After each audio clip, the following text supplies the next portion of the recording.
আসসালামু আলাইকুম, Poppy's kitchen ওয়ার্ল্ডে আপনাদের সবাইকে স্বাগতম। আজকে আমি অনেক রান্নাবান্না নিয়ে আপনাদের মাঝে চলে এলাম।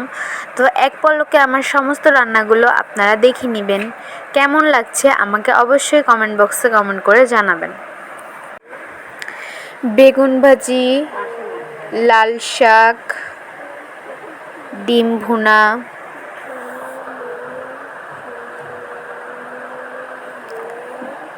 ডিম সেদ্ধ ভাজি, বিভিন্ন রকমের সবজি দিয়ে ডাল দিয়ে রান্না,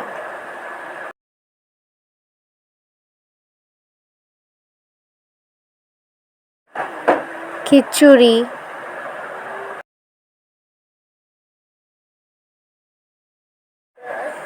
ইলিশ মাছ ভাজি আর সব তরকারি দিয়ে মিলানো ভাজিটা কেমন হয়েছে সবাই জানাবেন। ধন্যবাদ।